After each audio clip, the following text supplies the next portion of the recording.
The night sky above the New Mexico desert was clear and filled with stars. Inside the Horizon Deep Space Monitoring Station, Bill Taylor leaned back in his chair and sipped his lukewarm coffee. The overnight shift was usually quiet, just how he liked it. A soft beep from his computer broke the silence. Bill set down his mug and leaned forward. The screen showed an unusual reading from one of the long-range scanners pointed beyond Pluto. "That's odd," he mumbled, typing commands to check the data again. The beep repeated. The same strange energy pattern appeared on his screen. Bill called over to his coworker. "Hey Mark, can you check this reading? I'm picking up something weird past Pluto's orbit." Mark rolled his chair over and squinted at the screen.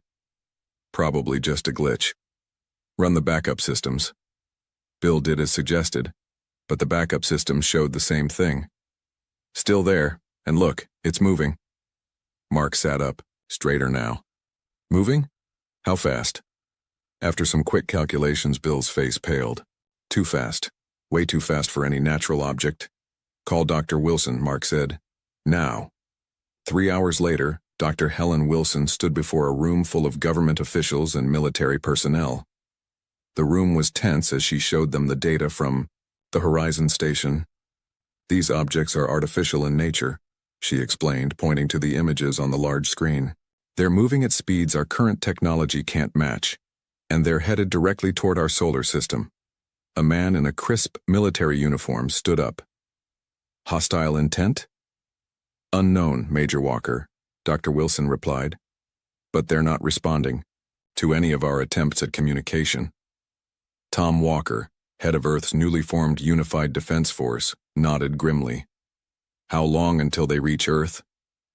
"At their current speed?" "About 3 weeks." The room erupted in worried voices. Walker raised his hand for silence. "Dr. Wilson, what's your professional opinion? Are we looking at a first contact situation or something else?" Wilson hesitated. "The formation they're traveling in suggests organization and purpose. I'd say this isn't random exploration." Just then, an aide rushed into the room and handed a tablet to Dr. Wilson. Her face grew serious as she read. "We just received a transmission," she announced. "It appears to be from the approaching fleet." She pressed a button and a harsh mechanical voice filled the room. "Attention, inhabitants of the third planet.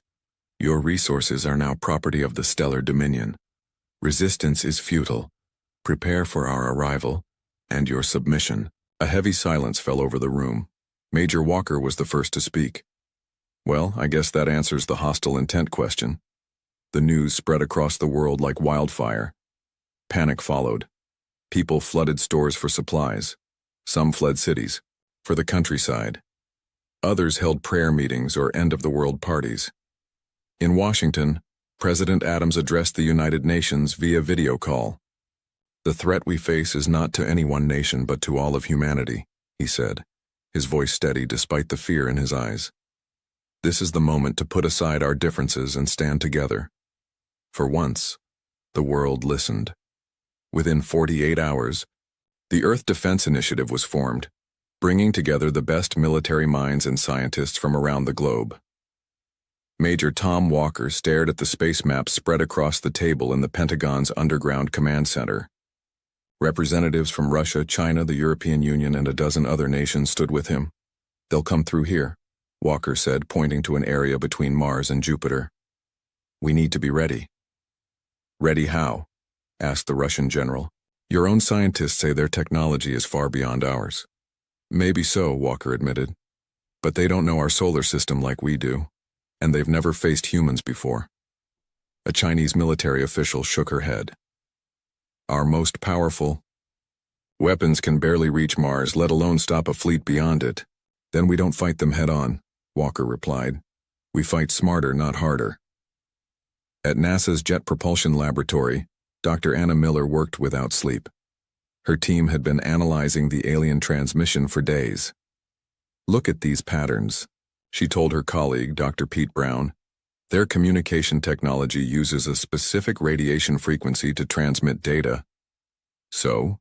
Pete asked. "So that might tell us something about their biology or their technology," Anna explained. "All life evolves to function within its environment. If they use these frequencies, they might be particularly sensitive to them. Pete understood immediately. Or sensitive to frequencies they don't use, like how we developed to handle visible light but not X-rays. Anna nodded excitedly. Exactly. And look at this. When our deep space probes sent out signals on certain bands, we got fluctuations in their ship formations. They reacted? Or their systems did, Anna said. I think we might have found a weakness. On the moon's far side, a small team worked quickly to establish a forward base. Jack Stone, a veteran astronaut, directed the setup of special equipment sent up from Earth. Careful with those panels, he called to his team. If Dr. Miller is right, these might be our best defense. Through his helmet visor, Jack looked up at the stars. Somewhere out there, the alien fleet was coming closer. Earth looked small and fragile from here. His radio crackled. Stone, this is Walker. How's progress? On schedule, sir. The array will be operational in 12 hours. Good. Our satellites are in position near Mars orbit. The plan is coming together. Jack hoped it would be enough. Commander Vex stood on the bridge of the Dominion flagship, watching the primitive solar system grow larger on the main view screen. This conquest would be simple like the dozens before it. Status report, Vex ordered. His second-in-command responded promptly. The third planet continues to broadcast chaotic communications, Commander. They appear disorganized and frightened. As they should be, Vex said with satisfaction. Any signs of unified defense? None worth noting. They've launched some simple satellites, but nothing that poses a threat to our shields. Vex made a sound of contempt. This species hasn't even colonized its neighboring planets. They'll make good labor for the mines. We've detected unusual radiation patterns from their star, the science officer noted. Irrelevant, Vex dismissed. Adjust shields as needed. We'll be past their fourth planet soon enough. Back on Earth, Major Walker watched the holographic display showing the alien fleet's approach. They had passed Neptune's orbit and were heading inward quickly. They're taking the bait, he said to President Adams, who stood beside him. They're not even bothering to destroy our satellites. And Dr. Miller's theory? The president asked. Walker smiled grimly. About to be tested. In the adjacent room, Anna Miller calibrated the final settings on her equipment. Her discovery had been surprising, but made perfect sense in hindsight. The aliens came from a star system with different radiation patterns than our sun.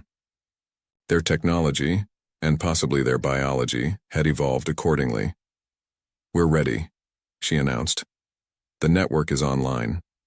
Walker nodded. Begin the operation. Anna pressed the activation key. Across the solar system, hundreds of specially designed satellites powered up. Each began emitting the precise radiation frequencies her team had identified as potentially disruptive to alien systems. It was a solar system-wide trap, with Mars orbit as the trigger point. On the main screen, they watched the alien fleet continue its approach, unaware of what awaited them. The first ships were now crossing into the outer edges of the radiation web.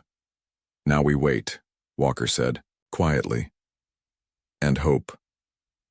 The fate of humanity hung in the balance as the stars continued their silent watch over the developing battle. The aliens had come to conquer Earth, but they would have to get past Mars first, and humanity had decided that wouldn't happen. The news about the alien fleet spread to every corner of Earth. For the first time in history, all TV channels showed the same thing. People huddled around screens in homes, bars, and town squares. The message was clear. An alien force was coming to take over Earth. In New York, the United Nations building was busier than ever before. Guards checked IDs as world leaders hurried inside. No cameras were allowed in the main meeting room where Major Tom Walker stood before the gathered representatives. We have 3 weeks, Walker said, his voice firm. 3 weeks to prepare for an enemy more advanced than anything we've faced. A woman from Brazil stood up. What chance do we have? Their ships can travel faster than anything we've built, Walker nodded. They're ahead of us in some ways. But we have advantages too. We know our solar system. We know what the sun can do. And we're fighting for our home. The room grew quiet. Then an older man from Japan spoke up. My grandfather told stories of how small forces defeated larger ones through clever thinking. Perhaps this is such a time. Walker smiled for the first time that day. Exactly. We don't need to match their technology. We need to use what we have, in ways they won't expect. By the end of the meeting, the Earth Defense Initiative was more than just an idea. It was a plan with global support. Every nation would play a part. Dr. Anna Miller hadn't slept in 2 days. Her lab at NASA was filled with empty coffee cups and half-eaten sandwiches. She barely noticed when Major Walker walked in. "Any progress?" he asked. Anna looked up from her computer. "Yes, look at this." She showed him a screen with colorful patterns. "These are the communication signals the aliens are using. See how they avoid certain frequencies? I think those frequencies might hurt them or their systems." Walker leaned closer. "You mean we've found a weakness?" "Maybe." Anna pointed to another screen. "Their ships changed course slightly when our Jupiter probe sent out signals on this band. It was small, but it happened every time. Can we use this?" Anna nodded slowly. "If we can create enough radiation on these frequencies throughout the solar system, yes, I think we can hurt them. Maybe even stop them." Walker put a hand on her shoulder. "This might save us all, Dr. Miller. Get whatever you need. Money is no object." In underground bases around the world, soldiers and scientists worked together. Old enemies now shared information and resources. Russian rocket engineers worked with American computer experts. Chinese factory workers built parts designed by European scientists. Colonel Ray Jones walked through one such base near London. At 60 years old, he had been called back from retirement. Jones was known for thinking differently about battle. "Show me what we've got," he said to the team leader. The young woman led him to a large table covered with blueprints. "These are the satellites we're building. They'll create a web of radiation throughout the solar system, focused especially around Mars' orbit." Jones studied the plans. "How many can we launch?" "With every nation helping, hundreds, maybe 1,000. Jones nodded approvingly. "The aliens will see them, but they won't know what they're for until it's too late." "Will it be enough?" the woman asked quietly. Jones didn't answer right away. Finally, he said, "In war, surprise is sometimes better than strength. We're about to surprise them very badly." On the moon base, Jack Stone and his team worked in the low gravity to set up huge panels that looked like solar arrays. But these weren't for collecting energy. They were for sending it out in very specific ways. Jack's radio crackled. "Stone, how's progress?" It was Walker checking in from Earth. "Almost done, sir. These arrays will hit them with exactly what Dr. Miller prescribed." "Good. The satellites are being launched now. Everything needs to be ready in 2 weeks." Jack looked up at the Earth hanging in the black sky. So beautiful. So fragile. "We won't let you down," he promised, though he wasn't sure if he was talking to Walker or to Earth itself. All around the world, rocket launches lit up the sky day and night. Some carried satellites, others took supplies to the moon base. People watched and hoped. In a small town in Kansas, a family stood in their backyard watching a bright rocket climb into the evening sky. "Is that going to stop the aliens, Dad?" a young boy asked. His father put an arm around him. "That's part of it, son. Everyone's working together now." "Are you scared?" The father looked down at his son. "Yes, but I'm proud too. Humans are pretty amazing when we work together." Commander Vex watched the activity around the blue planet with growing interest. His ship's sensors showed numerous launches leaving the planet's surface. "They are unusually active," he commented to his science officer. "Primitive efforts," the officer replied. "Their rockets use chemical fuel. The objects they're launching have minimal shielding. No weapons we can detect." Vex made a sound of amusement. "Perhaps they're sending us gifts to earn our mercy." The crew laughed. None of them believed this tiny world could pose any threat to the mighty Dominion fleet. "Their sun produces unusual radiation patterns," the science officer noted. "Different from our home system. Is it a concern?" Vex asked. "No, Commander, our shields are adjusted. Though some of the radiation Interesting. Vex dismissed the comment. Stay alert, but don't be concerned. This world will fall like all the others. Back on Earth, in the main control room of the Earth Defense Initiative, Walker gathered his top team. The wall screen showed the alien fleet passing Jupiter's orbit. 1 week until they reach our trap near Mars, he said. Are we ready? Dr. Miller nodded. The satellites are in position. The moon base is operational. We can create a radiation field that should severely damage their systems. Colonel Jones added, and if it works, we'll follow up with everything we've got. Missiles, lasers, whatever, can reach them. Walker looked around the room at the faces of scientists and soldiers from dozens of countries. For thousands of years, humans fought each other, he said. We've got pretty good at it. Now we'll show these aliens what happens when all that fighting skill works together. A young technician spoke up. Sir, we're getting readings from our outer satellites. The alien fleet has entered the first detection zone. Everyone turned to the main screen. Tiny dots representing the alien ships moved steadily toward the inner solar system. Any reaction? Walker asked. Not yet, sir. They don't seem to notice anything. Walker nodded. Good. Let them come a little closer. Dr. Miller looked nervous. The effect will be stronger when more satellites can reach them. But if they detect what we're doing too soon, they won't, Colonel Jones said confidently. They think we're primitives. That's their mistake. Walker looked at the screen where Earth was a small blue dot. 1 week, he said quietly. 1 week, to save everything. Around the room, humans from every nation and background stood together, united by a common purpose. For the first time in history, humanity wasn't fighting itself, but standing as one against a threat from the stars. The greatest battle in human history was about to begin. The aliens had come to conquer Earth, but first, they had to get past Mars. And humanity had decided that wouldn't happen.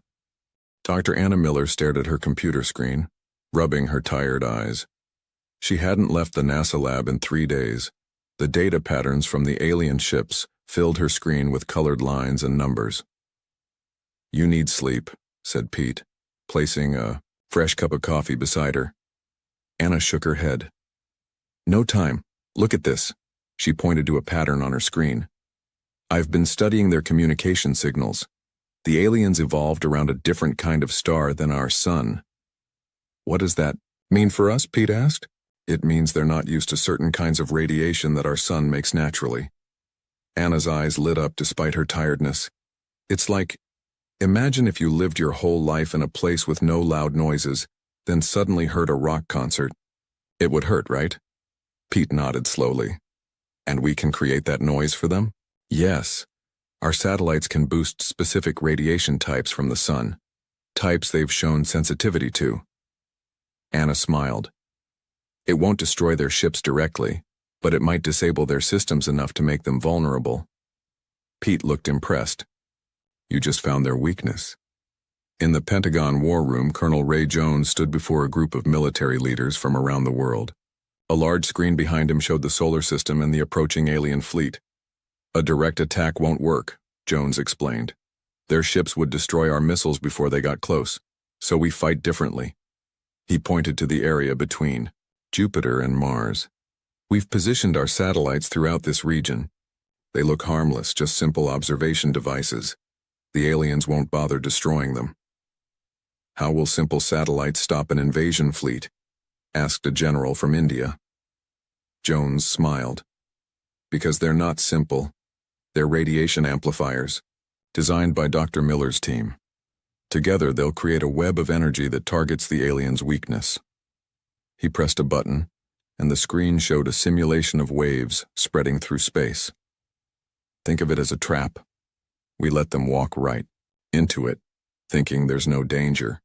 Then we spring it when they're too deep to escape easily. A Russian commander nodded with approval. A classic ambush. Exactly, Jones said, but on a solar system scale. Jack Stone floated outside the moon base, making final adjustments to a large array of panels.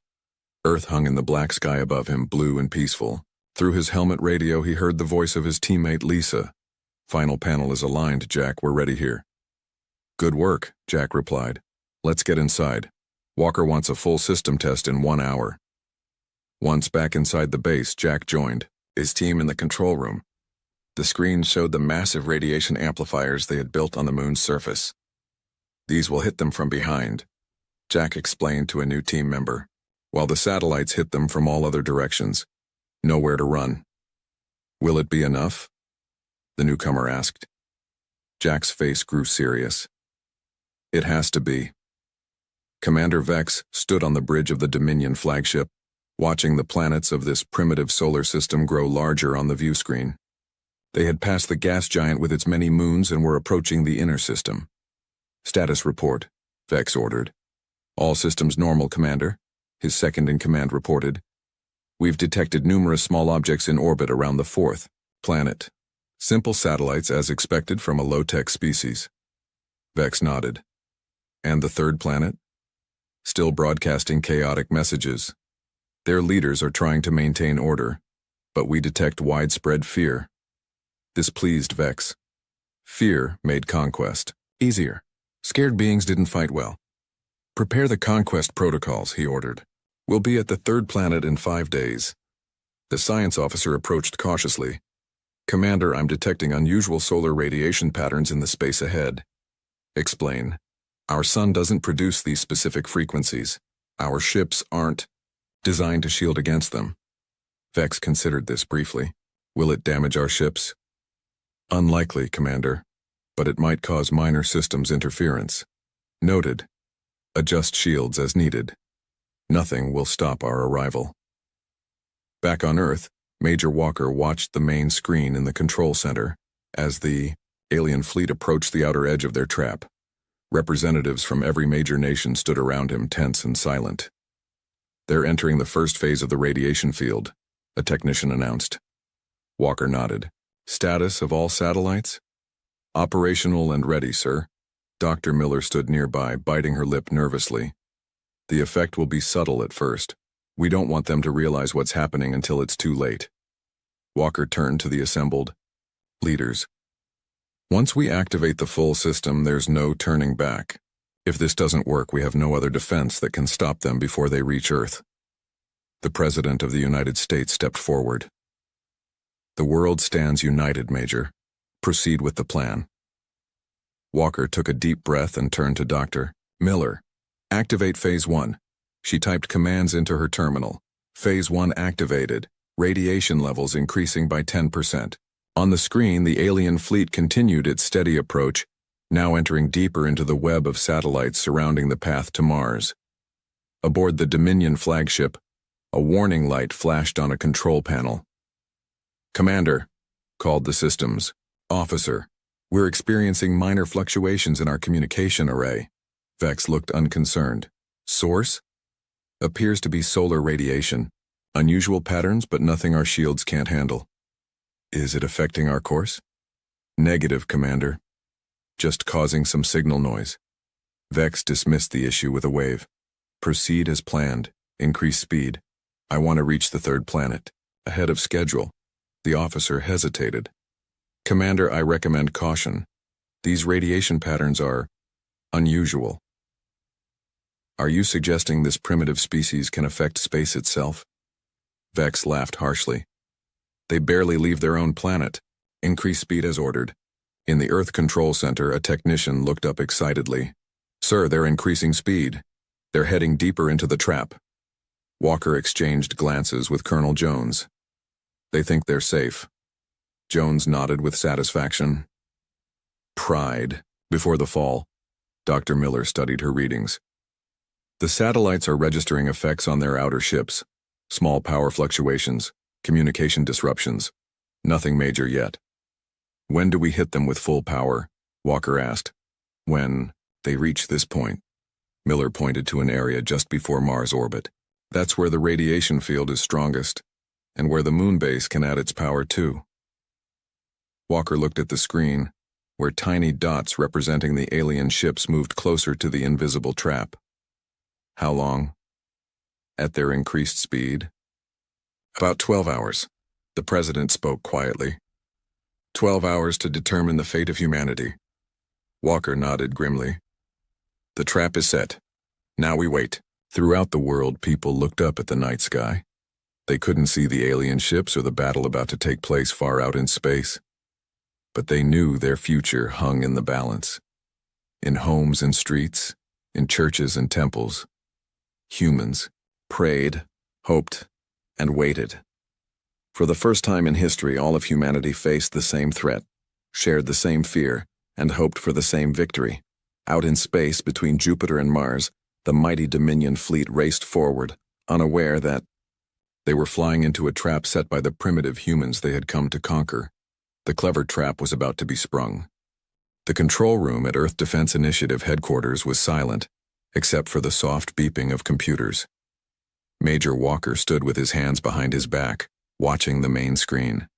The alien fleet was now deep in the radiation web, approaching Mars orbit. Time to full trap activation?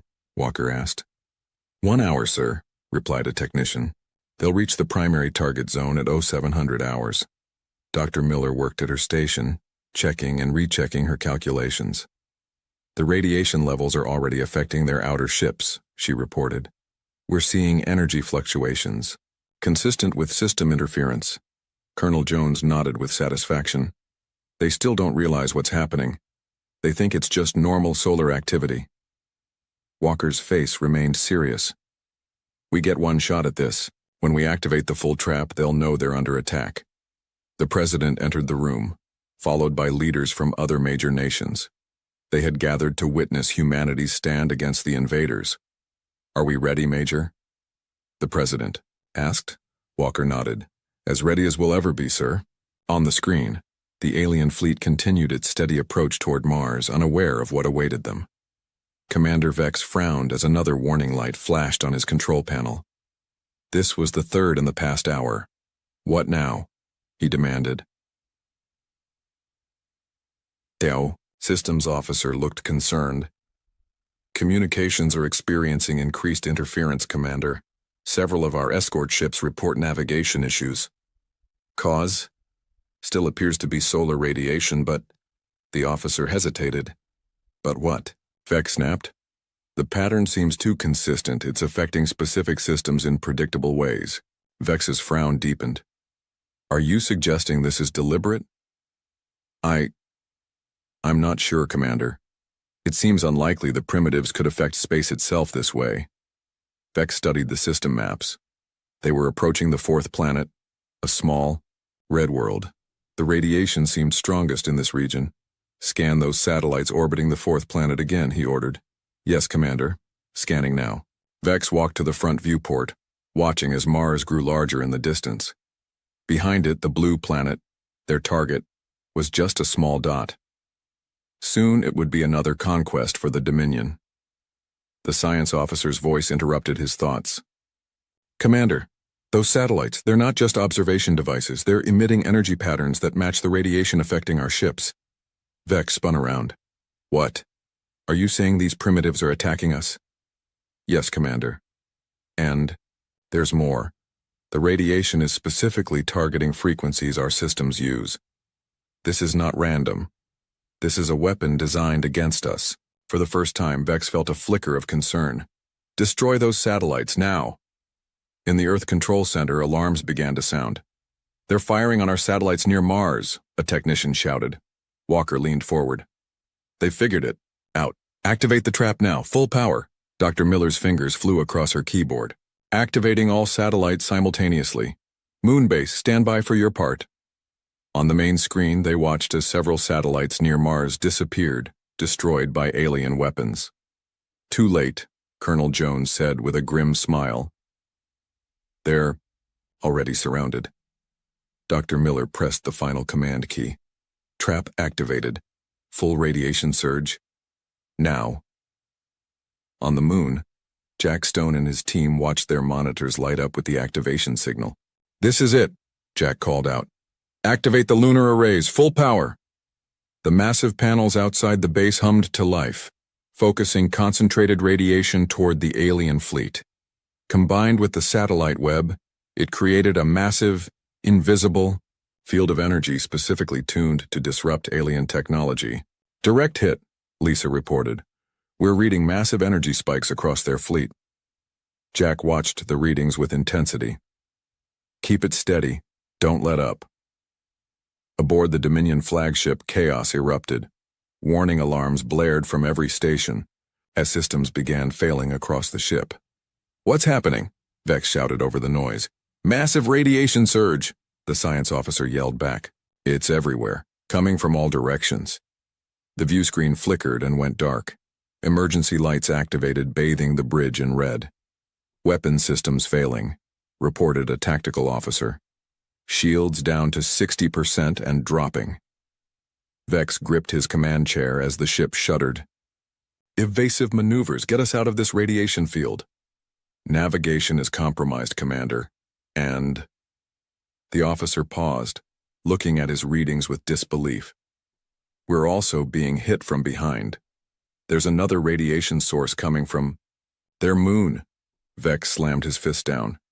Impossible. How could these primitives create such a weapon? Around the flagship, smaller ships began drifting out of formation as their systems failed. Some lost power completely, floating helplessly in space. Commander, our biomechanical interfaces are being affected, the medical officer reported urgently. Crew members connected to ship systems are reporting pain and disorientation.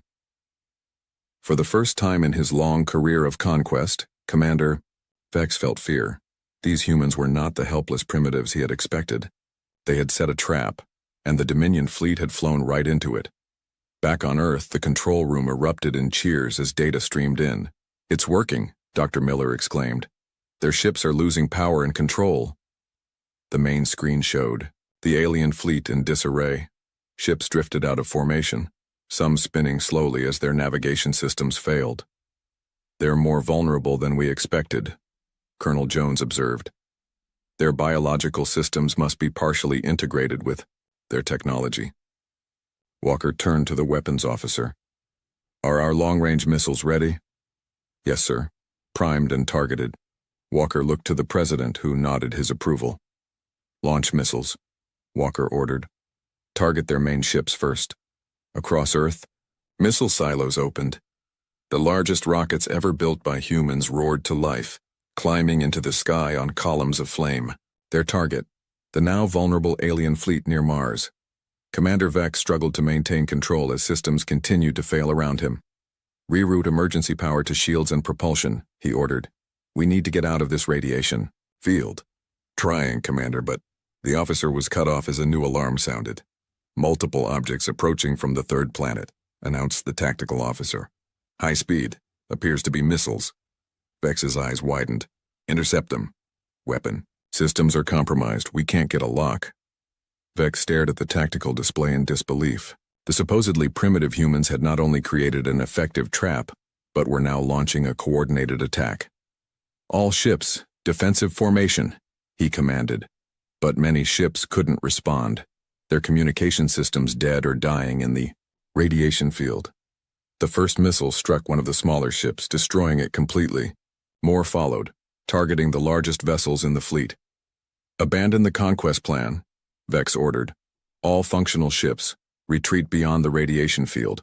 We'll regroup and return with a larger force. But even as he gave the order, Vex knew many ships wouldn't make it. The radiation was too strong, the missiles too accurate. The mighty Dominion fleet, which had conquered countless worlds, was being defeated by a species they had severely underestimated. In the Earth Control Center, Walker watched as the alien fleet tried to retreat. Several of their ships are attempting to escape the radiation field, reported a technician. Maintain radiation levels, Walker ordered, and continue missile strikes. Don't let their command ships escape. Dr. Miller studied her readings. The radiation is still building. The combined effect of all satellites in the moon base is creating a cascading reaction. It's becoming self-sustaining. Colonel Jones looked up sharply. Self-sustaining? Is that dangerous for us? Miller shook her head. No. It's contained to the specific frequencies that affect their technology, but it means they can't escape easily. The field will follow them until it naturally dissipates. On the main screen, they watched as more alien ships lost power. Some were hit by missiles, exploding in brilliant flashes against the blackness of space. Others drifted helplessly, all systems dead. The president stepped forward, his face solemn but hopeful. "Is it possible? Are we winning?" Walker nodded slowly. "Yes, sir. I believe we are." Humanity had done the impossible, using ingenuity instead of matching the aliens' advanced technology. They had turned the solar system itself into a weapon. The battle for Earth had begun, and humans were winning. The battle near Mars continued for hours. In the Earth Defense Initiative control room, exhausted staff watched as the alien fleet fell apart piece by piece. "Status report," Major Walker said, his voice hoarse from giving orders. 80% of alien vessels show no power signatures," replied a technician. "Their main ships are badly damaged. No signs of organized resistance." Dr. Miller looked up from her station. "The radiation field is holding steady. Any ship that tries to leave is immediately affected." Colonel Jones studied the tactical display. "They're done. They can't fight, and they can't run." A cheer began to spread through the control room. It started quietly with a few people and quickly grew until everyone was shouting and hugging each other. Tears flowed freely. People who had been strangers days ago now embraced like old friends. The president raised his hands, calling for quiet. When the room settled, he spoke solemnly. "This appears to be a victory, but let's not celebrate too soon. Major Walker, what is your assessment?" Walker straightened his tired shoulders. "Sir, the alien fleet has been neutralized. They pose no immediate threat to Earth. However," he paused, looking at the screens showing disabled alien ships. "We need to decide what to do with the survivors." A heavy silence fell over the room. In the excitement of survival, few had considered what would come next. Commander Vex lay on the floor of his flagship's bridge. Emergency lights cast an eerie red glow over the scene of destruction. Half his crew were unconscious or dead, their biomechanical implants overloaded by the radiation. The ship drifted powerless, spinning slowly in the emptiness between Mars and Earth. Through a viewport, Vex could see other Dominion vessels in similar states. Dark, lifeless hulks, where proud warships had been. "How?" he whispered to himself. "How did primitives do this?" The science officer crawled to his side, badly injured but conscious. "They used our own technology against us, Commander. The radiation, they found our weakness." Vex stared at the small blue planet visible in the distance. It looked so harmless, so small, yet it had produced beings capable of defeating the mighty Dominion fleet. "Send the distress signal," Vex ordered weakly. "The Dominion must be warned." "Communications are dead, Commander," the officer replied. "Nothing works." For the first time in his long life of conquest, Vex understood defeat. The humans would come for them now. The conquerors had become the conquered. On the moon base, Jack Stone and his team monitored the effectiveness of their radiation arrays. "We did it," Lisa said, her voice filled with wonder. "We actually did it," Jack nodded, watching the screens showing the disabled alien fleet. "Looks like Earth is sending ships to investigate the alien vessels. They want to capture their technology." "What will happen to the aliens?" someone asked. Jack's face grew serious. "That's not for us to decide, but I imagine we'll learn a lot from them and their ships." He looked up at Earth through the base's window. The blue planet seemed more precious than ever. "One thing's for sure," he said quietly. "Everything changes. From today, humanity knows we're not alone and we know we can defend ourselves." 3 months later, Major Walker stood in a massive hangar at Area 51. Before him was the partially disassembled command ship of the alien fleet. Scientists and engineers crawled over it like ants, studying every piece of technology. Dr. Miller approached, carrying a tablet. "Amazing news, Tom. The propulsion system works on principles we barely understood before. With this knowledge, we could reach nearby stars within a decade. Walker nodded. And the weapons? Equally advanced. But honestly, our radiation trick was more effective than anything they had. They never expected to be vulnerable. They walked together through the hangar, past pieces of alien technology being carefully studied. What about the prisoners? Walker asked quietly. Miller's face grew serious. They're cooperating mostly. Their commander, Vex, still refuses to speak, but others are providing valuable information. Such as? Miller stopped walking. Tom, they've conquered dozens of worlds, and the Dominion is much larger than just this fleet. They'll send others when they realize what happened. Walker frowned. How long do we have? Years, probably. The Dominion is vast, but communication between stars takes time. We need to be ready when they come. Walker looked around at the alien technology. Then we better learn fast. 1 year after the battle, the United Nations Space Command held a ceremony at their new headquarters. Representatives from every nation gathered to witness the unveiling of humanity's new defense fleet. 6 ships floated in orbit above Earth, visible on the huge screens in the ceremonial hall. They were unlike anything humans had built before, a perfect blend of Earth design and alien technology. The president stood at the podium addressing the crowd. 1 year ago, we faced extinction. Aliens came to conquer Earth, believing us to be primitive and helpless. They never reached Mars. The crowd applauded, many with tears in their eyes as they remembered the fear of those days. Today we unveil the Guardian Fleet.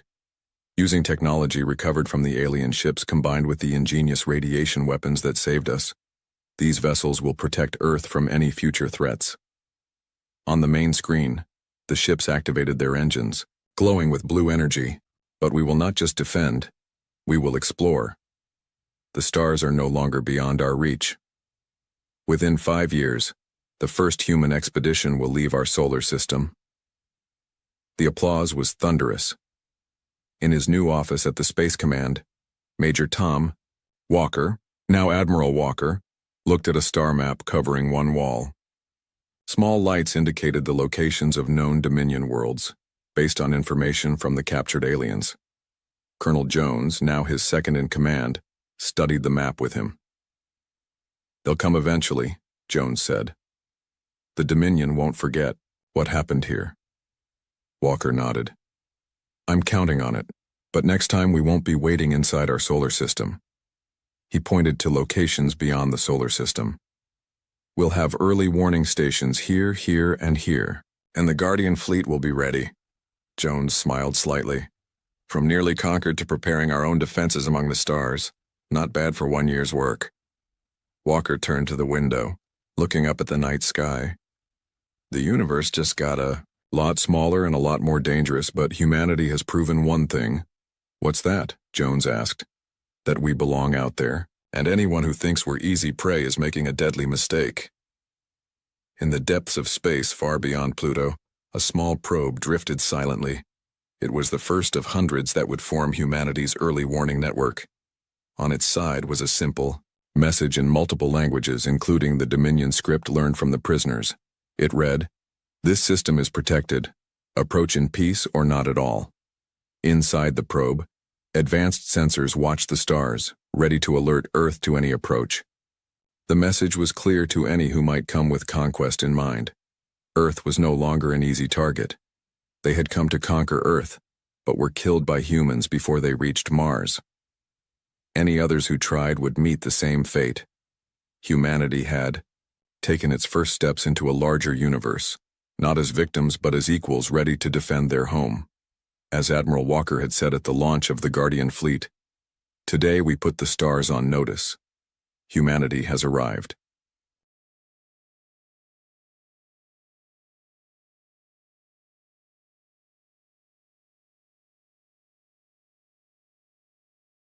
The stars shone brightly against the black canvas of space as the massive Varn ship approached the outer edges of the Sol system.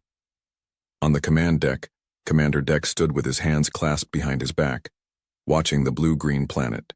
On the main screen, Earth looked peaceful from this distance, unaware of the eyes now fixed upon it. Preliminary scans complete, Commander, said Officer Pell, her fingers moving quickly across the control panel. The planet has abundant water, breathable atmosphere, and diverse life forms.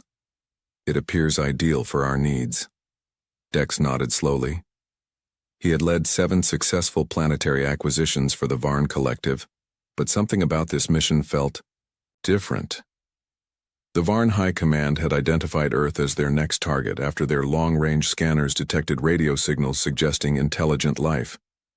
But the signals appeared primitive compared to Varn technology. What about their defense capabilities? Dex asked, his voice deep and measured. Limited, sir, replied Pell. They have basic space travel, satellites, and some nuclear weapons, nothing that could threaten our fleet. Their technology seems to be at least 200 cycles behind ours. Dex smiled. This would be an easy conquest, another jewel in the crown of the ever-expanding Varn Collective. They needed new worlds to support their growing population, and Earth seemed perfect. Begin the standard observation protocol, he ordered.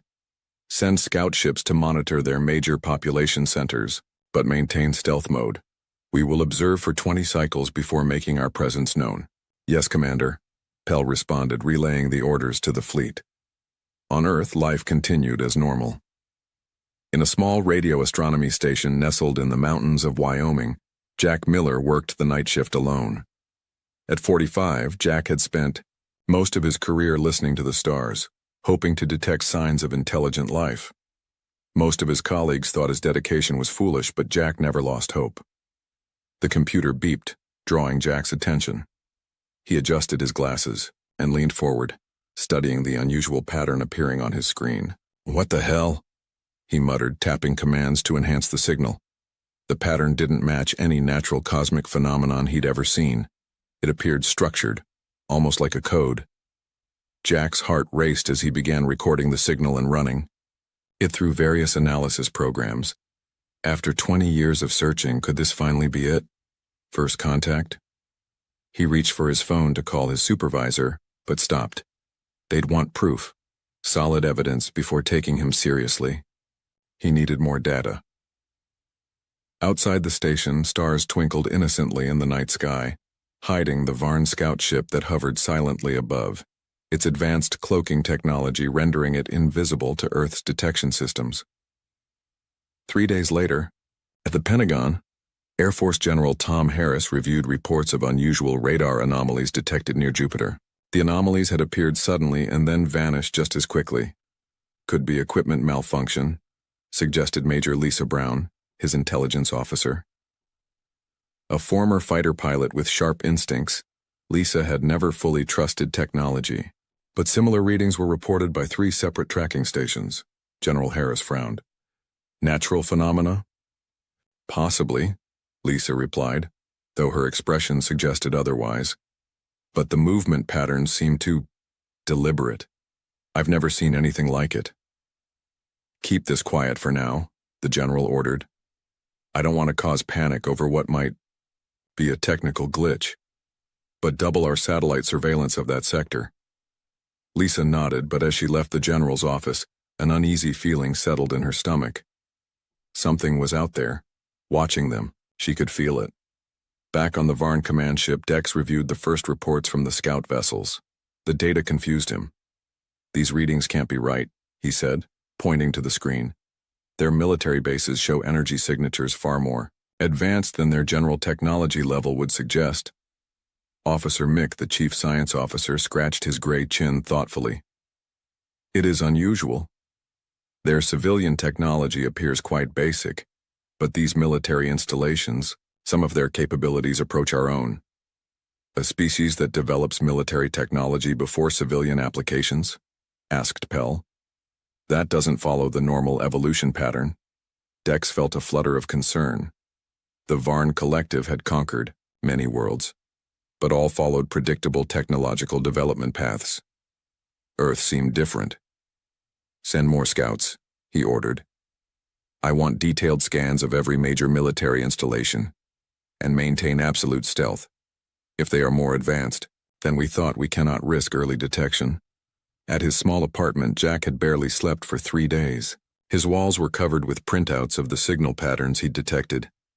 He'd tried every decoding algorithm he knew, but nothing made sense yet. The phone rang, startling him from his work. "Jack Miller," he answered absently. "Jack, it's Ben, from the station. You need to come in right now." Ben's voice sounded strained. "We're picking up those signals again, but they're stronger, and they're coming from multiple points now." Jack's heart skipped a beat. "I'll be there in 20 minutes. As he rushed to gather his notes, Jack glanced out his window at the night sky. For a moment he thought he saw a faint light moving unnaturally among the stars. He blinked, and it was gone. Lisa Brown sat in a classified briefing room with representatives from various intelligence agencies. The atmosphere was tense as satellite images flashed on the large screen. "These objects were captured by our deep space telescopes near Jupiter's orbit," explained Dr. Allen from NASA. "They disappeared from our conventional radar almost immediately, but the optical telescopes caught them briefly. The images showed blurry shapes that clearly didn't match any known spacecraft design. They were smooth, almost oval, with no visible propulsion systems." "Are we talking about—" someone began, not finishing the question. "We're not making any official conclusions yet," Dr. Allen replied carefully. "But these objects move in ways that defy our understanding of physics. They accelerated from stationary to 60,000 miles per hour in less than 3 seconds. "Any communication attempts?" asked a CIA representative.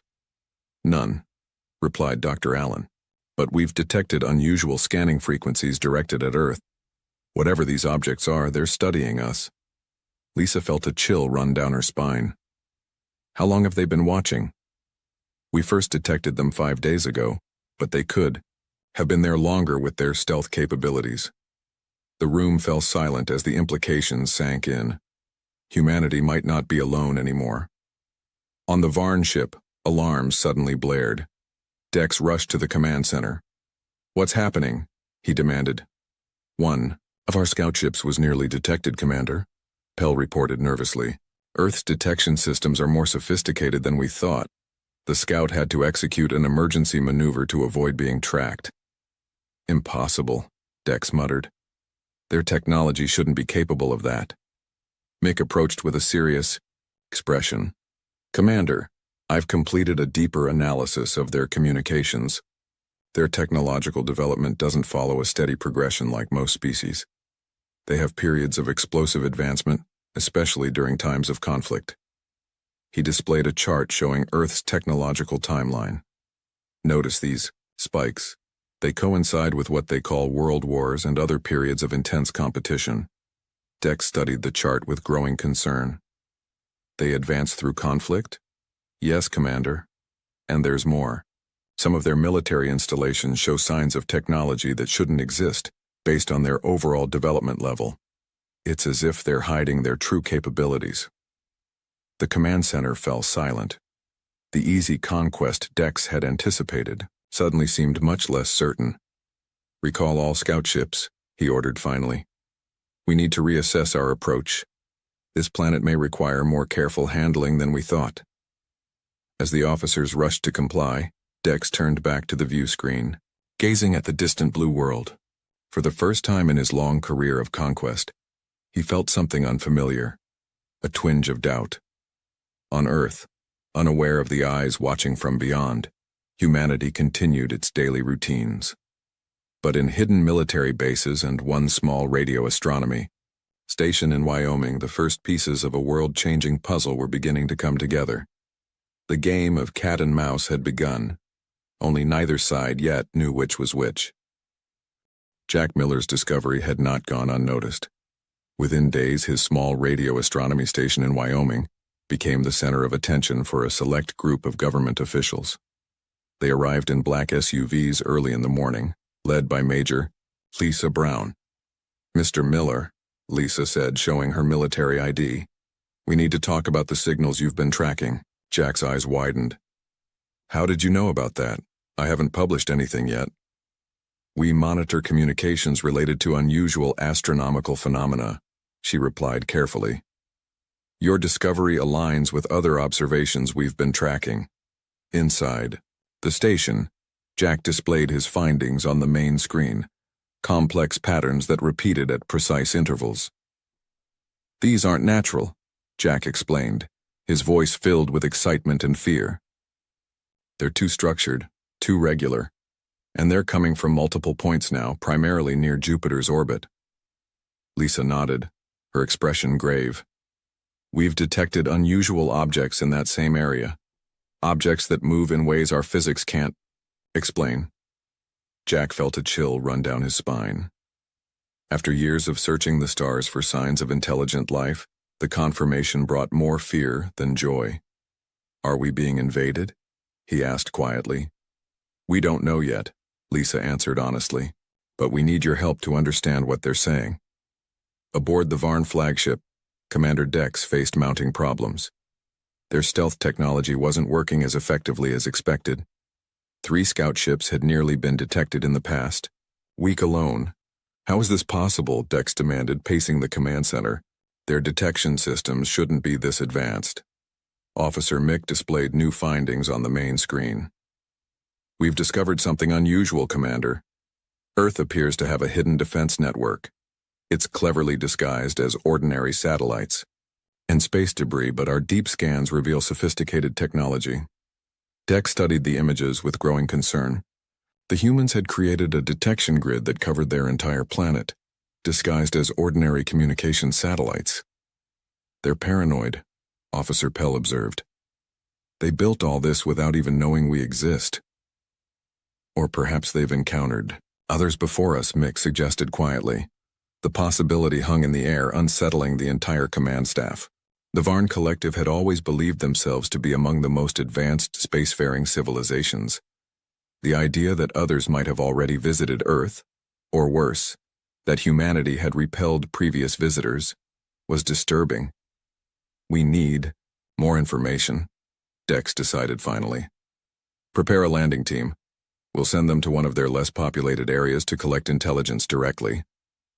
General Tom Harris stood before the Emergency Council of World Leaders, gathered secretly, in an underground facility beneath Geneva. The faces on the screens represented every major nation on Earth. "Ladies and gentlemen," Harris began, "the evidence is now undeniable. We are being observed by vessels of non-human origin." Murmurs filled the secure communication channels as Harris displayed satellite images and data collected from around the world. "In the past 2 weeks, we've recorded over 50 instances of these craft in Earth's orbit. They're using advanced cloaking technology, but our Sentinel defense network has detected their energy signatures." The President of the United States leaned forward. "General, what do we know about their intentions?" "Very little, Madam President. They haven't attempted communication. Their behavior suggests reconnaissance. They're studying us, particularly our military capabilities." "Could this be first contact?" asked the British Prime Minister. The Russian president's voice was grim. "First contacts don't typically involve stealth. This appears more like preparation for something else." "We agree," General Harris replied, "which is why we've activated Protocol Omega." The announcement caused visible reactions among the world leaders. Protocol Omega had been established decades ago, a contingency plan for exactly this scenario. "The Omega weapons platforms are now on standby," Harris continued, "and we've begun warming up the Horizon system." The Chinese premier's eyes widened. Horizon wasn't scheduled to be operational for another 3 years. "We accelerated the timeline," Harris explained. "The system is at 70% capacity now. If these visitors have hostile intentions, they'll find Earth far from defenseless." Near the small town of Baker, Nevada, the night sky briefly shimmered as a Varn scout ship descended silently into the desert. 2 figures emerged wearing adaptive suits that helped them blend into the landscape. "Remember, observation only," said Tark, the mission leader. "We gather information and leave without detection." His companion Lear activated a scanning device. "The nearest human settlement is 5 miles east. Small population, minimal security." They moved through the desert night with practiced efficiency, their enhanced vision allowing them to see clearly in the darkness. As they approached the town, they slowed, observing the simple structures and primitive vehicles. Their ground transportation still uses combustion engines, Lear noted with disdain. Primitive, just as our reports indicated. Tark wasn't so certain. The contrast between Earth's apparent technological level and their surprisingly advanced detection systems troubled him. A sudden noise made them freeze. Headlights appeared on the desert road coming their way. "Hide," Tark hissed, activating his suit's camouflage mode. The vehicle, a military truck, stopped nearby. Two humans emerged, carrying strange devices that emitted a soft hum. "Signal's strongest here," one said, adjusting his equipment, just like the others. "Third one this week," the other replied. "Command thinks they're landing parties gathering intel." Tark and Lear exchanged alarmed glances. The humans knew they were coming? How was that possible? The soldiers swept the area with their devices, moving steadily closer to the hidden Varn. "We need to retreat," Tark whispered. "Now." As they began to back away, Lear stepped on a dry branch. The snap seemed deafening in the quiet desert night. One soldier raised his hand. "You hear that?" Both humans raised weapons, switching on powerful lights that cut through the darkness. "Military command, this is Outpost 7. One spoke into a communication device.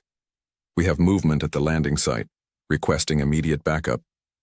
Tark signaled to Lear, and both Varn began running toward their hidden ship. Behind them they heard shouts and the sound of vehicles starting up. "They saw us!"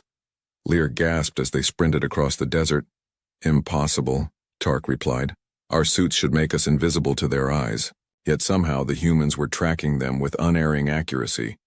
They reached their ship just as military vehicles appeared on the horizon. As they lifted off, something struck the hull, a tracking device that began broadcasting their position to every military installation within 1,000 miles. Back at the radio astronomy station, Jack Miller worked alongside a team of cryptographers and linguists, attempting to decode the alien signals. Progress had been slow until Lisa brought in a new piece of information. "We captured this from the scout ship that landed in Nevada," she explained, displaying a new signal pattern. "It's a direct transmission to what we believe is their mothership." Jack compared it to his earlier recordings. "The structure is similar, but this is much clearer." He began running it through his decoding algorithms. "If we can break this, we might finally understand what they're saying." The computer worked for hours, analyzing patterns and searching for meaning in the alien communication. Finally, a partial translation appeared. "Human defenses, unexpected, request additional preparation for—" The last word made everyone in the room go silent. "Are we sure about this translation?" Lisa asked, her voice tight. Jack nodded, slowly. "The algorithm is confident about this part. The last word translates to conquest or possibly acquisition." Lisa looked at the team of scientists and military personnel gathered in the small station. "I need to inform General Harris immediately. It appears we're not dealing with peaceful explorers." As she stepped outside to make the secure call, Lisa looked up at the stars. Somewhere up there, an alien fleet was preparing to take their world. What they didn't know was that humanity had been preparing for this moment for generations. Earth was about to show its teeth. The urgent meeting of Earth's Joint Defense Council convened at 0300 hours in the underground facility beneath Geneva. Representatives from all major military powers sat around a circular table, their faces grim in the harsh light. General Harris stood at the central display, showing footage of the alien scout ship that had been tracked leaving Nevada. "We successfully attached a tracking device to their vessel," he explained. "For 6 hours we monitored its return to the main fleet hiding behind Jupiter's moon Callisto. Then our signal was detected and blocked." "How many ships are we facing?" asked the Russian commander. "Based on energy signatures, we estimate 18 major vessels and at least 40 smaller craft," Harris replied. "Their technology appears to be approximately 30 years ahead of our publicly known capabilities." The emphasis on publicly known wasn't lost on anyone in the room. For decades, the world's governments had hidden their most advanced weapon systems, preparing for this very scenario. "The translation team has confirmed the aliens' intentions," Harris continued. "They call themselves the Varn Collective. They're An expansionist species that has conquered multiple worlds. Earth is next on their list. Lisa Brown stepped forward. The good news is they believe us to be less advanced than we actually are. Their reconnaissance has focused primarily on our civilian infrastructure, which gives us an advantage. Then, it's time to activate the Horizon system, said the Chinese general. Harris nodded. All Horizon platforms are now at full operational status. Additionally, we're deploying Aurora squadrons to defensive positions. The Aurora program, hypersonic, aircraft with neural link pilots, had been kept completely secret from the public. Only those with the highest security clearances knew of their existence. What about the captured alien? Asked the French representative. Harris glanced at Lisa. Major Brown will lead the interrogation team. Commander Dex paced the command deck of his ship, fury evident in every step. The mission to Earth's surface had been a disaster. How did they detect our scouts? He demanded. And how did they manage to track the ship back toward our position? Officer Mick looked troubled. Commander, we've analyzed the device they attached to our scout ship. It's far more sophisticated than anything we expected from them. Their level of paranoia is unprecedented, Officer Pell added. They have defense systems in place against threats they shouldn't even know exist.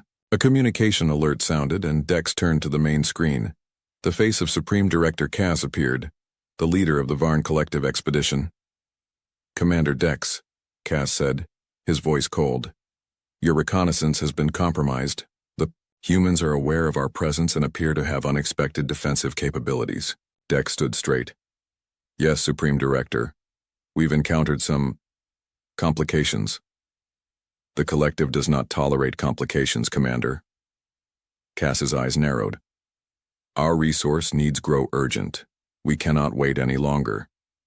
You will proceed with the first phase of acquisition immediately. But Supreme Director, we haven't completed our assessment of their— That is an order, Commander, Cass interrupted. Target their largest military installation. Show them our power, break their will to resist quickly. The communication ended abruptly, leaving Dex staring at the blank screen. He turned to his officers. Prepare the attack fleet, he ordered. Reluctantly. Target their military base in the region they call Nevada. It appears to be a testing ground for their weapon systems. In a secure facility at Area 51, Lisa Brown stood before a transparent containment cell. Inside sat a humanoid figure with grayish-blue skin and large almond-shaped eyes. The captured Varn scout Tark watched her warily. We know why you're here, Lisa said clearly. We've decoded enough of your communications to understand your intentions. The alien showed no reaction, though the universal translator they'd developed seemed to be working. Your leaders call it acquisition, Lisa continued. We call it invasion. Either way, it won't succeed. Tark finally spoke, his words translated by the system. Your species is primitive. You have no conception of the Varn Collective's power. Lisa smiled slightly. Are you certain about that? Your stealth technology failed. Your scout ship was tracked. You were captured. Does that suggest we're as primitive as you believed? A flicker of uncertainty crossed Tark's face. Suddenly, alarms blared throughout the facility. A security officer burst into the room. Major Brown, we're detecting multiple objects entering Earth's atmosphere at high speed. They're heading straight for us. The Varn attack ships descended through Earth's atmosphere, their weapons charged. Commander Dex watched from the command ship, still troubled by the hasty decision to attack. Target locked, reported Officer Pell. The human military installation is directly below us. Fire warning shots first, Dex ordered. Let them see our power. Perhaps they will surrender without unnecessary destruction. The lead ships fired energy weapons that struck the desert around Area 51, creating massive explosions that shook the ground. Dex expected panic, disorganization, perhaps immediate surrender signals. What happened instead shocked him to his core. From concealed underground hangars, aircraft of unknown design launched into the sky. They moved with impossible speed and agility, their hulls gleaming with a material that partially deflected the Varn scanning systems. What are those? Dex demanded. They weren't in any of our reconnaissance reports. Before anyone could answer, the Earth aircraft opened fire. Their weapons, some form of directed energy technology the Varn had never encountered, sliced through the shields of the attack ships with frightening ease. "Impossible," shouted Officer Mick. "Their weapons technology shouldn't be this advanced." 3 Varn ships exploded almost simultaneously. The others began evasive maneuvers, but the Earth aircraft pursued them with unerring precision. Then, from orbit, new energy signatures appeared. Hidden satellites suddenly revealed themselves, dropping their camouflage to expose weapon systems that immediately locked onto the Varn fleet. "Full retreat," Dex ordered, stunned by the unexpected resistance. "Return to the main fleet immediately." As the surviving attack ships fled back to space, Dex stared at the tactical display in disbelief. The humans had not only anticipated their attack but had prepared defenses specifically designed to counter Varn technology. This was no primitive species awaiting conquest. This was something the Varn had never encountered before, a world that had somehow prepared for an enemy they had never met. In the aftermath of the brief battle, Lisa returned to the containment cell. Tark sat perfectly still, but she could sense his shock.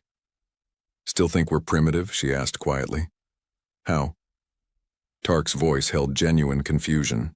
"How did you know to prepare such specific defenses against technology you've never encountered?" Lisa studied him for a moment before answering.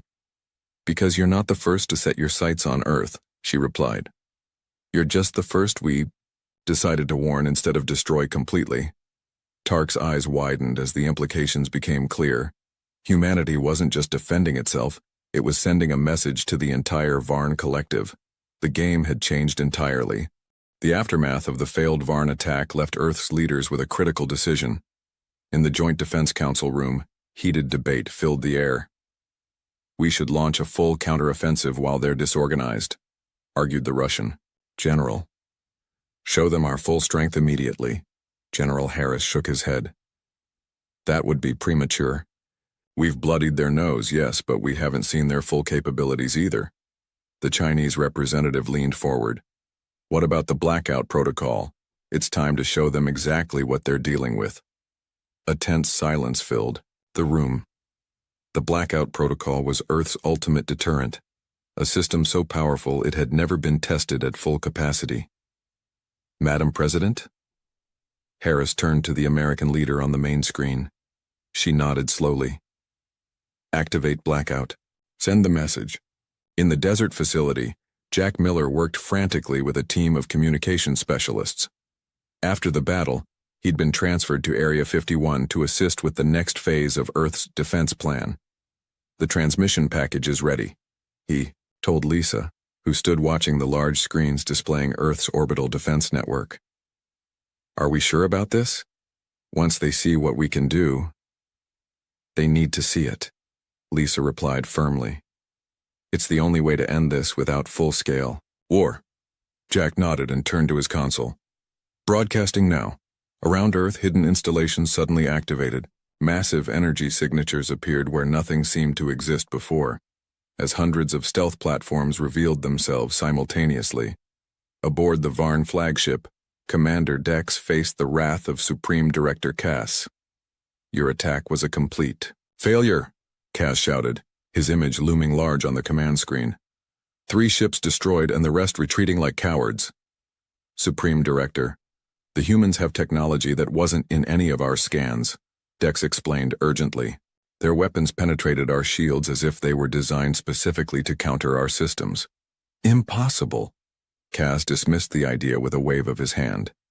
"They are a primitive—" The communication suddenly cut off as alarms blared throughout the ship. "Commander!" Officer Pell's voice was tight with fear. "We're detecting massive energy buildups all around Earth's orbit. Hundreds of platforms. They were cloaked somehow." "Show me," Dex ordered. The main screen displayed a terrifying sight. Where moments before there had been empty space, now hundreds of weapons platforms orbited Earth. Each one radiated energy readings that matched or exceeded the Varn's own weapon systems. "How did we miss this?" Dex whispered, stunned by the revelation. "Commander, we're receiving a transmission from Earth. Officer Mick reported. It's being broadcast on all frequencies, including our secure channels. How do they know our secure frequencies? Dex demanded, but ordered, put it on screen. The image of General Harris appeared. Behind him stood representatives from Earth's major powers. Attention Varn collective vessels, Harris began, his voice calm but firm. Your attack on our planet has been repelled. This was merely a demonstration of a fraction of our defensive capabilities. The screen split to show footage that made the Varn command staff gasp. It showed Earth's history of warfare, from ancient battles to modern conflicts. The brutal efficiency with which humans killed each other was shocking, even to the battle-hardened Varn. Humanity has spent its entire history fighting. Harris continued. We've fought each other for thousands of years, perfecting the art of war, and for the past 70 years, we've been preparing for you. For us specifically? Dex asked, though he knew the human couldn't hear his question. As if in answer, the screen changed again to show wreckage, alien wreckage that clearly wasn't Varn in design. You're not the first to visit Earth with conquest in mind, Harris explained. But unlike our previous visitors, we're giving you a warning instead of immediately destroying your fleet. Dex felt a chill run through him. The humans had faced other invaders and prevailed. The display changed to show the orbital platforms surrounding Earth. Each one powered up simultaneously, directing beams of energy that converged at a point just beyond the moon. The combined energy formed a sphere that suddenly expanded outward in a controlled wave. As the wave passed through space, it completely disabled 3 unmanned Varn scout ships that had been positioned to observe Earth. The ships didn't explode. They simply went dark, every system simultaneously failing. This is our blackout system, Harris explained. A targeted electromagnetic pulse designed specifically to disable Varn technology. We've just demonstrated it at 5% capacity. Officer Mick looked up from his analysis console, his face pale. Commander, at full power, that system could disable our entire fleet instantaneously. We have advanced beyond what you believed possible, Harris continued, and we've incorporated technology from those who came before you. We've spent decades preparing for this moment. The screen split again to show Earth's military forces, advanced aircraft, weapon systems, and soldiers, all mobilizing around the world. We do not want war. Harris's voice became solemn. But make no mistake, if you force this conflict, we will fight. Humanity has never been united before. You have given us that gift. Every nation, every person on Earth now stands as one against external threats. The final images showed Earth's hidden defense system in its entirety. Weapons platforms, spacecraft hangars opening in remote locations, missile silos emerging from beneath innocent-looking terrain. You have 24 hours to withdraw from our solar system, Harris concluded. After that, we will consider your presence an act of war and respond accordingly. The transmission ended, leaving the Varn Command Center in stunned silence. Did it work? Jack asked, watching the screens that monitored the Varn fleet's position. Lisa checked the data from Earth's long-range sensors. Their ships are holding position. At least they didn't immediately attack. General Harris joined them, his face showing the strain of the past days. Now we wait. Either they leave or we find out if our preparations were enough. Will they really just leave? Jack wondered aloud. After coming all this way? Lisa glanced toward the section of the facility where Tark, the captured Varn, was being held. That depends on whether they believe us. In his private quarters, Commander Dex reviewed the human transmission for the 5th time. Their warning had been precise, methodical, and terrifying in its implications. A species that had evolved through constant warfare, that had apparently defeated previous alien encounters, and that had somehow anticipated Varn technology specifically. His door chimed, and Officer Mick entered carrying a data tablet. Commander, I've completed the analysis of the human defense system, Mick reported. It's remarkable. Their blackout technology appears to generate a targeted dampening field that affects only specific energy signatures. Ours, Dex said quietly. Yes. It's as if they've been studying our technology for decades, but that's impossible. Dex wasn't so sure anymore. Unless, sir, unless they've encountered other species with similar technology, species that never returned to the collective. The implication hung heavy in the air. The Varn had always assumed that exploration vessels that failed to return had met with natural disasters or technical failures. But what if some had found Earth? Dex made his decision. Prepare a communication to Supreme Director Cass. Include all data from the human transmission. I'm recommending an immediate withdrawal from this system. The Supreme Director won't be pleased, Mick warned. Better displeased than destroyed, Dex replied grimly. These humans are not what we thought they were. They're something far more dangerous, a species that has evolved through conflict and emerged stronger. As Mick left to prepare the communication, Dex looked once more at the final image from the human transmission. A unified Earth prepared for war, its hidden teeth finally bared to the stars. Supreme Director Cass's face filled the main screen of the Varn Command Center, his expression one of cold fury. The assembled officers stood rigidly at attention as their leader absorbed the information about Earth's warning and impressive display of power. This is unacceptable, Cass finally said, his voice dangerously quiet. The Varn Collective has never retreated. We have conquered 17 worlds. We will not be threatened by primitives who have barely left their own atmosphere. Commander, Dex stepped forward, choosing his words carefully. Supreme Director, with all due respect, these humans are far from primitive. Their technology suggests they've been preparing for this specific encounter for decades. Impossible, Cass dismissed. They couldn't have known of our existence. The evidence suggests they've encountered other spacefaring species before us, Dex countered. Species that may have had similar technology to ours. They've studied these encounters and prepared accordingly. Cass's eyes narrowed. You sound afraid, Commander. Not afraid, Supreme Director. Practical. Our mission was to find resources with minimal resistance. This world will extract a cost far greater than the value of its acquisition. The command center fell silent as Cass considered this. Finally, he spoke. You have 12 hours to subdue their primary defense systems. If you fail, you will be replaced. The full invasion fleet is already en route. The screen went dark, leaving Dex and his officers staring at each other. Prepare all vessels for combat, Dex ordered, his voice heavy. Target their orbital platforms first. If we can disable their blackout system, we might stand a chance. As his officers rushed to comply, Dex knew he was leading them into a battle they might not survive. But orders were orders, and the Varn Collective had never known defeat. In the underground command center beneath the Nevada desert, Earth's military leaders monitored the Varn fleet's movements with growing tension. They're repositioning, General Harris noted, watching the tactical display. Formation suggests they're preparing for an attack. Lisa Brown stood beside Jack Miller, both of them analyzing data from the long-range sensors. They didn't believe our warning, she said quietly. Or their leadership didn't, Jack replied.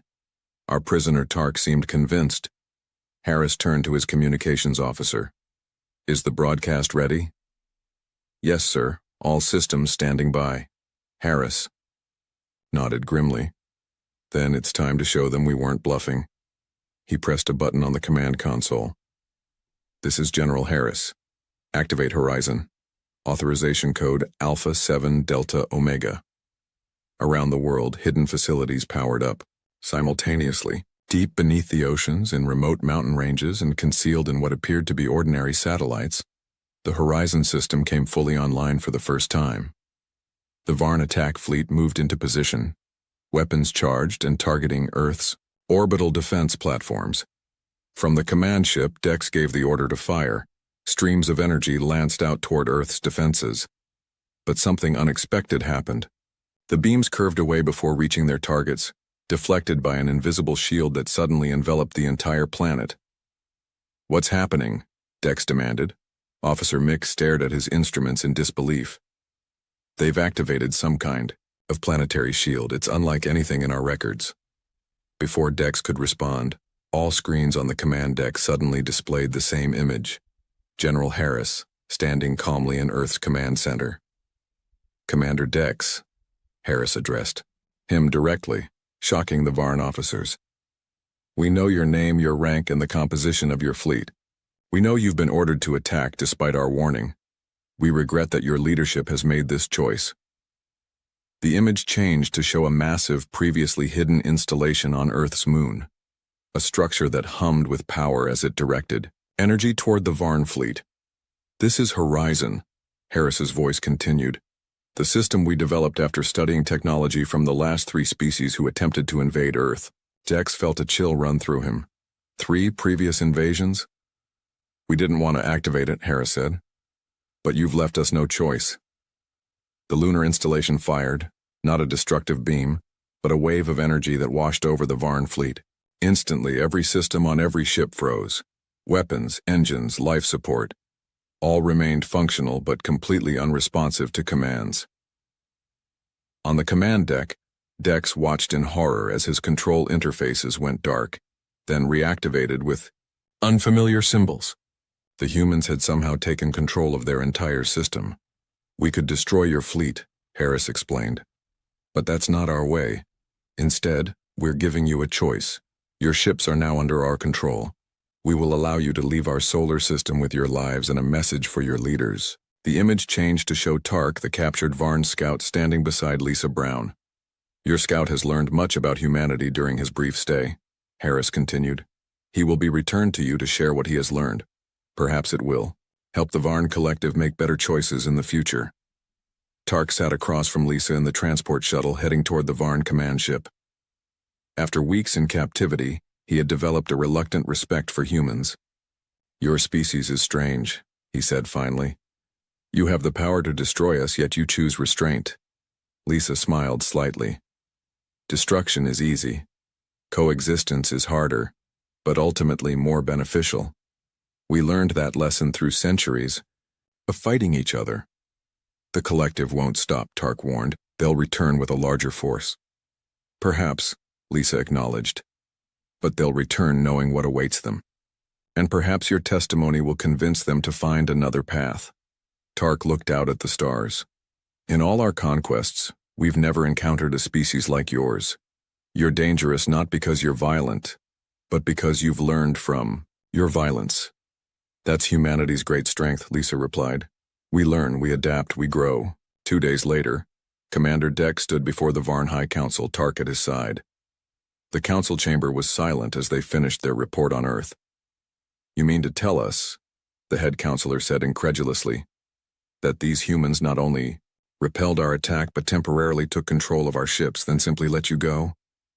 "Yes, Counselor," Dex confirmed. "They returned our scout and restored control of our vessels on the condition that we leave their system and deliver their message." "Which is?" "Earth is not for conquest," Tark spoke up. "They wish to be left in peace, but they are prepared for war if necessary. They suggest diplomatic contact instead, should the Collective wish to establish relations." The counselors murmured among themselves. Finally, the head counselor spoke. "In all our history, the Collective has never retreated from a target world." He paused, then added, "But neither have we encountered a species capable of such resistance and such restraint." The decision was made unanimously. Earth would be added to the Varn Collective's registry, not as a conquest, but as a sovereign world to be approached with caution and respect. On Earth, life gradually returned to normal, though nothing would ever be quite the same. Humanity had faced its first public contact with alien life, and emerged not just intact, but stronger.